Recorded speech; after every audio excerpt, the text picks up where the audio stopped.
Você se acha uma pessoa que não tem preconceitos?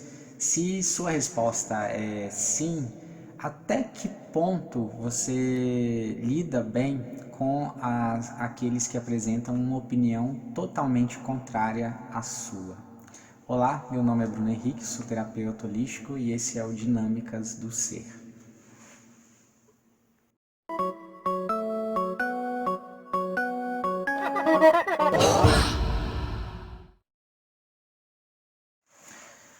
Universo e diversofobia.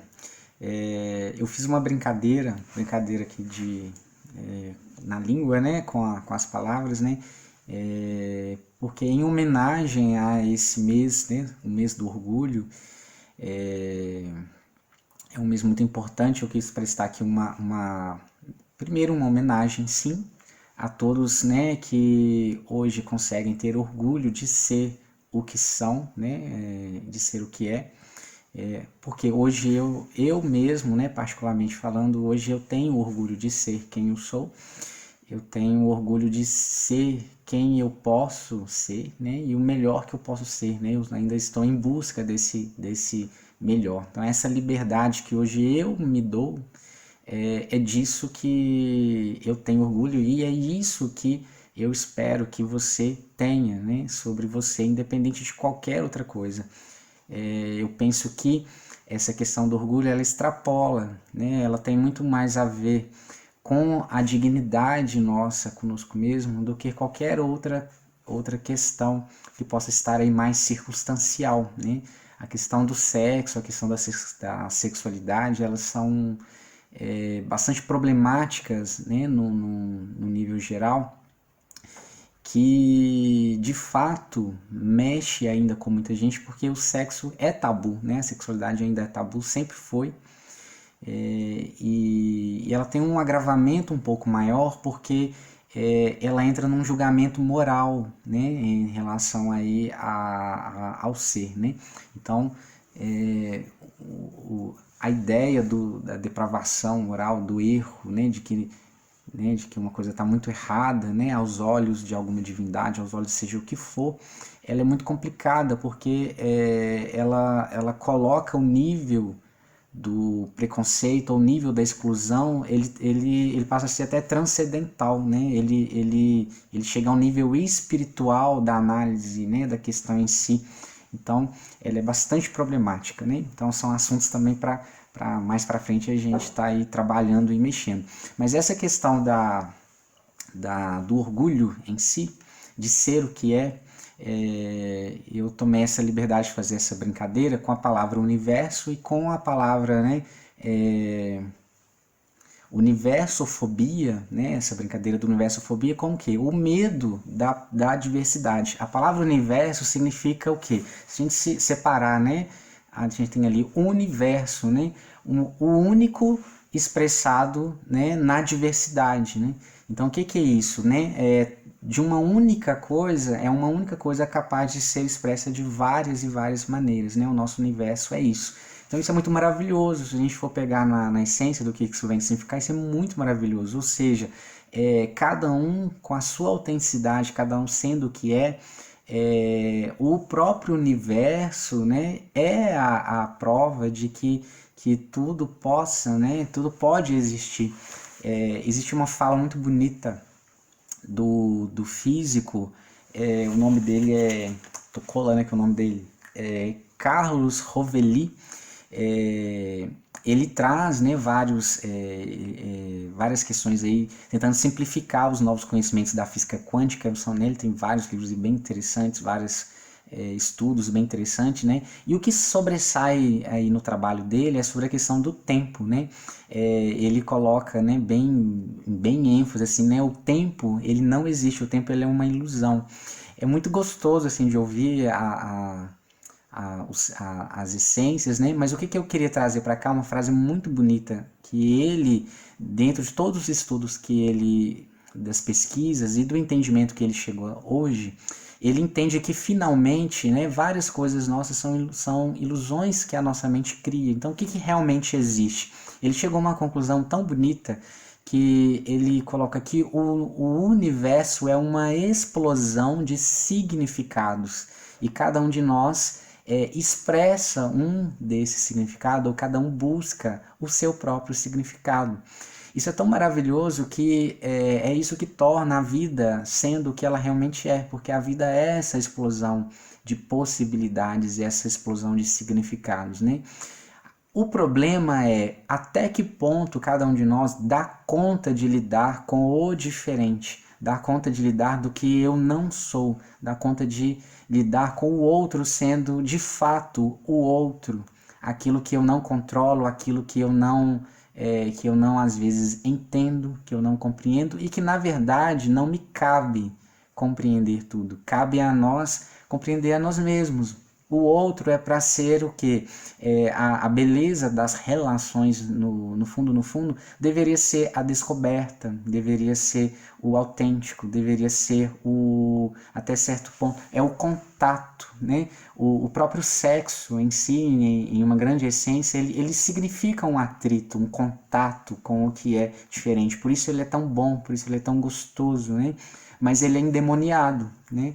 Ele é massacrado porque o sexo é uma das mais fortes e puras forças capazes de unir qualquer tipo de diferença. Ele está na raiz, vamos dizer assim, de qualquer tipo de padrão, né? Ele rompe, na verdade, pela raiz qualquer tipo de padrão que possa ter. Porque por mais que uma pessoa fala, né, que ela tem um padrão, que ela é isso e ela não aceita determinada coisa, tá lá ela tendo atração por aquela coisa. É muito interessante, né? E é muito legal como que essas coisas acontecem. Então tem muita gente que tem raiva, né? Fala assim, eu odeio você, mas eu te desejo, né?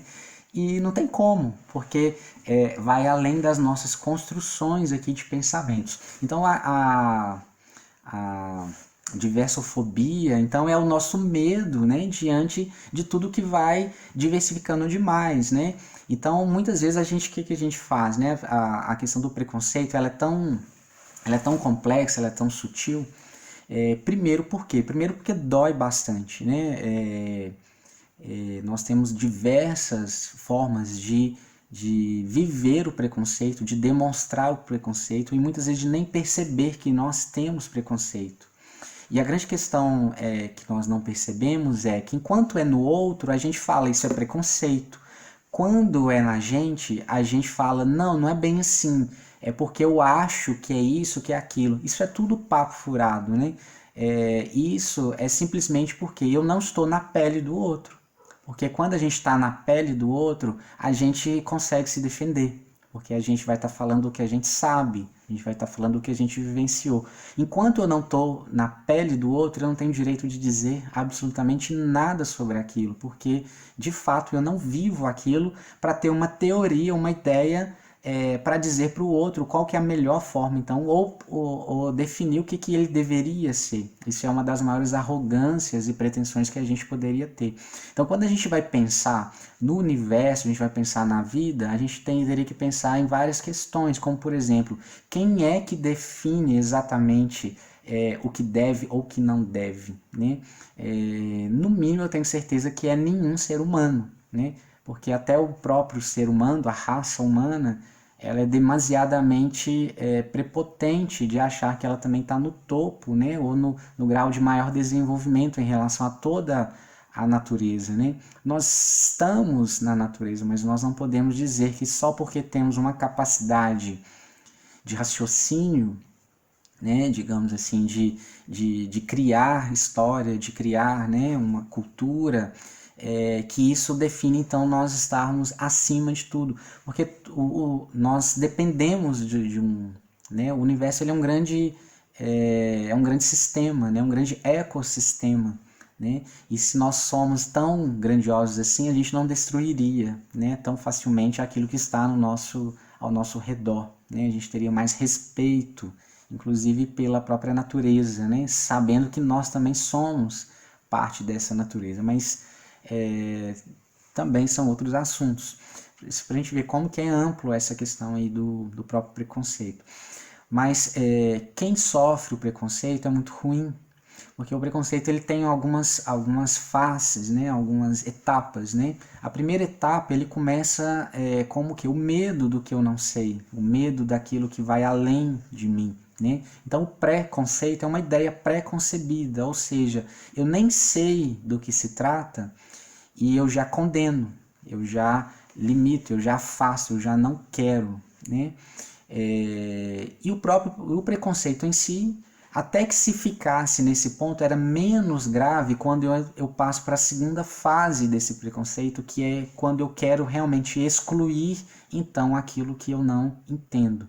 Então aí, esse preconceito ele já vira violência, né? Então,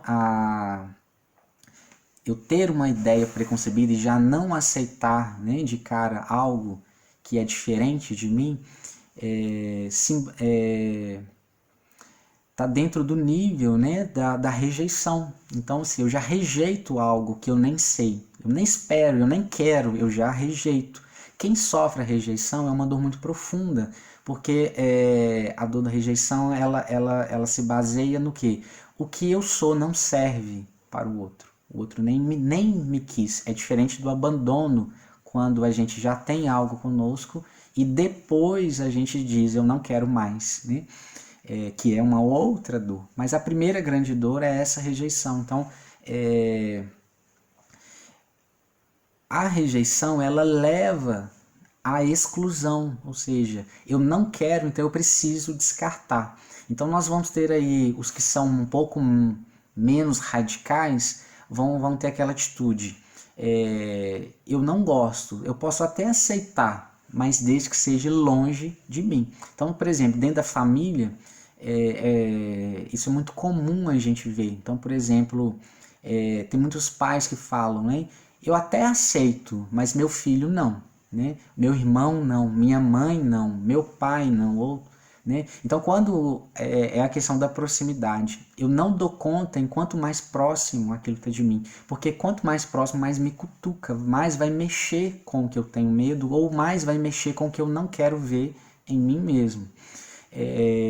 Mas o último nível, né, que é pior e de fato que é quando a gente quer consumar, né, esse processo de afastar, é que quando eu quero realmente eliminar, excluir, né? Então aí eu uso inclusive da violência, seja ela física, né, ou literalmente eu quero matar, eu quero dizimar uma raça, eu quero que isso não exista, porque eu, na minha pretensão, eu sendo Deus, né, eu querendo ser então Deus, eu quero definir que isso é imoral, que isso não pode, né, e que isso não deve, e a humanidade fica melhor sem isso, né?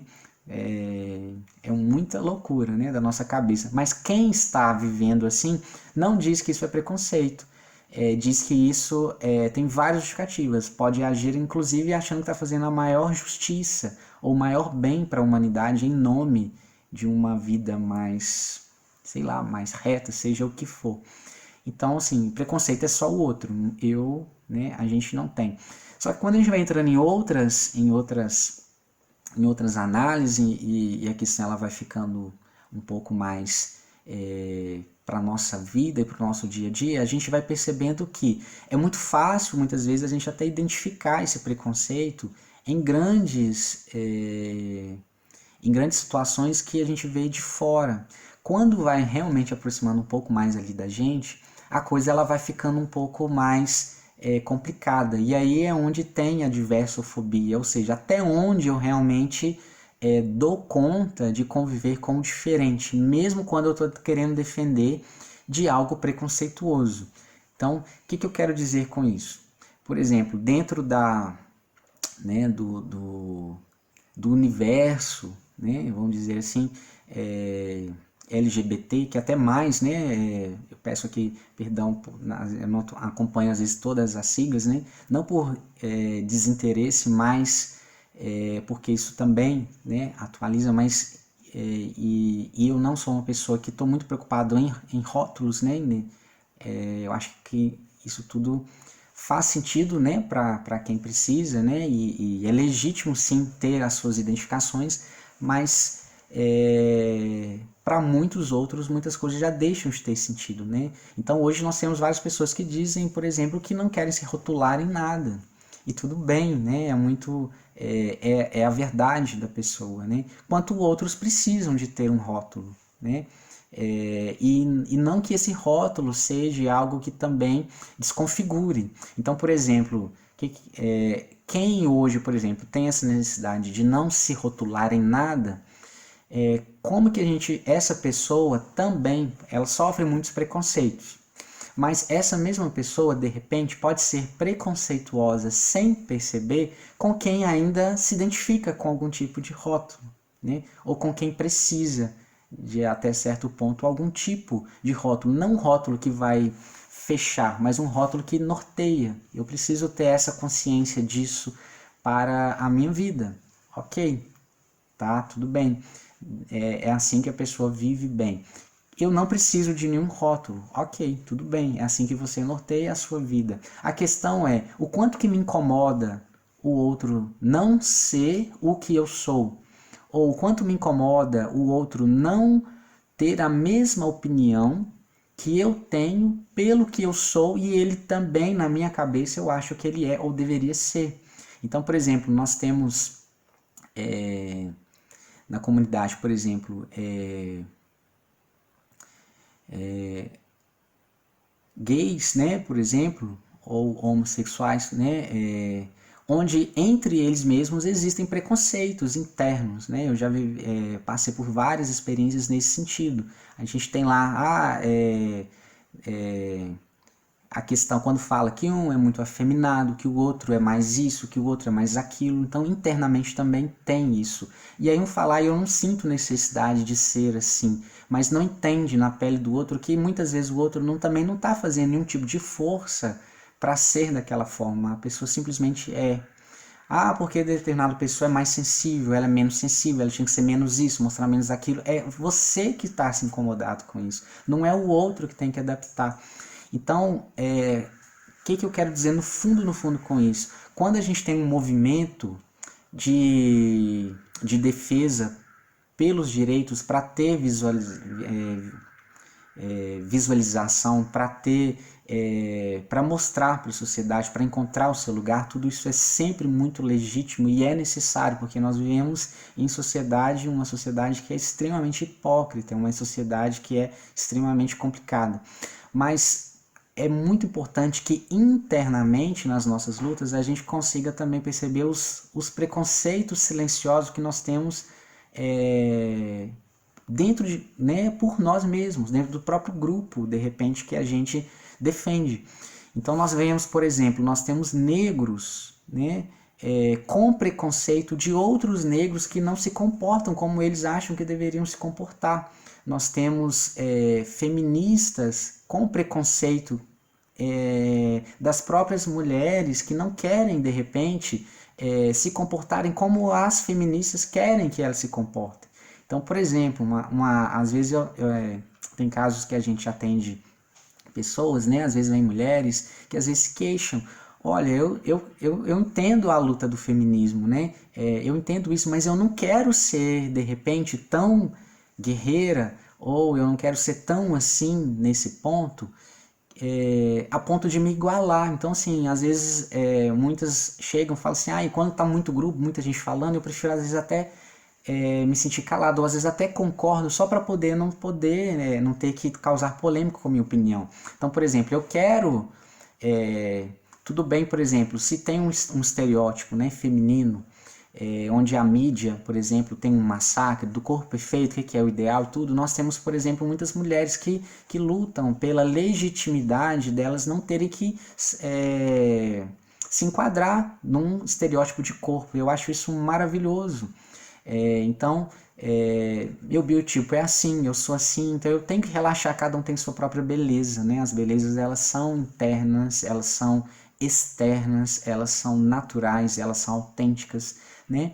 Mas se tem uma mulher que gosta, né, que também tem as suas preferências, em, por exemplo, em manter a depilação do sovaco, ela quer alisar o cabelo, né? Então, por exemplo, tem outras que querem, não, a autenticidade é eu manter o cabelo como ele é. Tudo bem, não quer dizer que quem está alisando o seu cabelo está criticando a autenticidade de quem está querendo manter. Preferências sempre vão continuar existindo.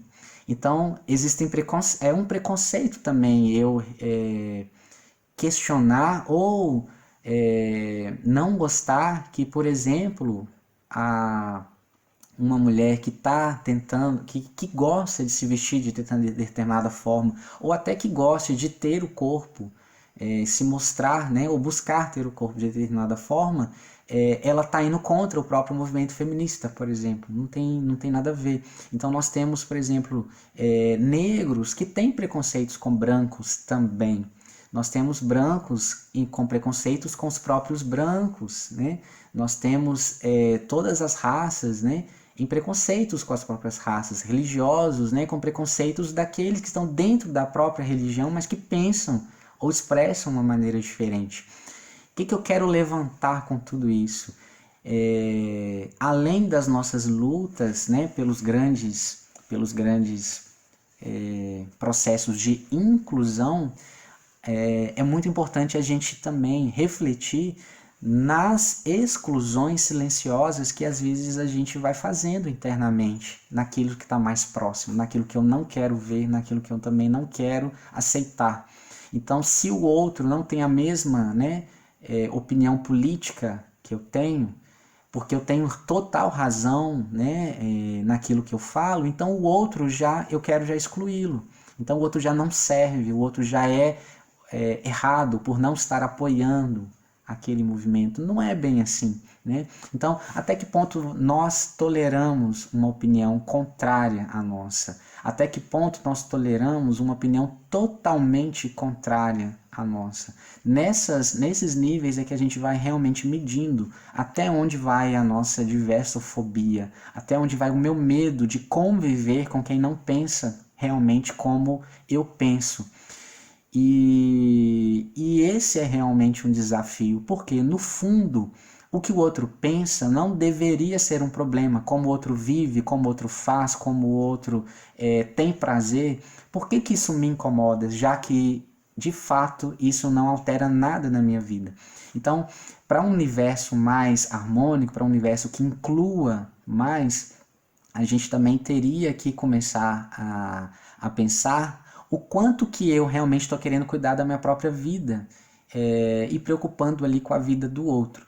Claro que todos os movimentos eles devem ser engajados, a gente tem que ir para as ruas, a gente tem que chamar a atenção de tudo aquilo que extrapola o limite natural do outro. E o nome disso se chama violência, né? O nome disso se chama exclusão. Né? O nome disso se chama, né, rejeição. Então, a sociedade, sim, ela vai se moldando muitas vezes para privilegiar interesses, privilegiar grupos, privilegiar várias situações onde vários outros ficam à margem. Isso é real, isso é legítimo. Lutar para inclusões é real e é legítimo. Mas até que ponto, em algum nível, eu não estou querendo excluir a legitimidade do outro realmente ser o que ele é. Porque o legal do universo é que tem lugar para tudo, tem lugar para todo mundo, desde que esses lugares se respeitem, né? Então a grande questão em relação ao preconceito, em relação ao orgulho, é o respeito. Então primeiro eu preciso me respeitar. E se eu me respeito, eu sinto a necessidade do meu respeito, eu vou entender que o outro também precisa de ter respeito. Então, enquanto nós estamos no lugar comum, no lugar da relação, os valores são os mesmos, ou seja, os direitos são os mesmos, por isso respeito. Mas na vida pessoal, né, na intimidade de cada um deve ser o que é. Então, o individual não deve ir para o debate. O debate deve ir para a relação, para a nossa vida de convívio. A vida de convívio não deve excluir nada, nem ninguém, em circunstância alguma. Mas a vida pessoal é onde cada um tem o seu tempo para ser o que é. Então a gente não tem que esfregar na cara do outro a nossa verdade, né? O problema da verdade é achar que nós temos, né, a pretensão de achar que nós somos donos dela. E isso é que traz uma série de dores. Então a gente corre o risco de muitas vezes ser o líder de um movimento muito bonito, muito lindo, libertador de um grande grupo que sofre muito preconceito, mas às vezes dentro de uma intimidade, às vezes nós estamos atropelando muita gente e a gente não admite isso, né? Vale a pena então aqui a gente deixar essas reflexões, porque às vezes eu amo o outro ou luto pelo direito do outro desde que ele também não saia da linha, desde que ele também não pense diferente da minha proposta. Então isso é muito ruim. É muito mais às vezes, né, o nome disso é muito mais uma busca arrogante de se colocar ou de que prevaleça no fim das contas a minha ideia do que realmente defender algum direito. É bom, né, a gente pensar um pouquinho nisso. Se você concorda, se você não concorda, né, deixa aí nos comentários, deixa aí as suas impressões. Nós estamos num momento de muita necessidade de acolhimento, sobretudo, né? Chega de rejeição, chega de exclusão. O grande desafio, de fato, é incluir. Se a gente pode definir de fato o que é o amor, não é eu gostar de quem daquilo que combina, né, ou concorda comigo, é a minha capacidade de incluir, independente do amor que eu tenha, né, da opinião que eu tenha sobre aquilo. Ou seja, eu incluo você mesmo você sendo o inverso do que eu sou, porque você tem o mesmo direito de existir que eu tenho. A arte, então, da vida é encontrar a solução da convivência, né? Essa é a parte mais desafiadora que nós estamos aí, talvez engatinhando ainda, tá bom? Se você está gostando, inscreva no canal, deixa aí seus comentários, né? Deixa aí seu like, deixe seu dislike, né? Tudo isso também é muito importante. Até o próximo vídeo.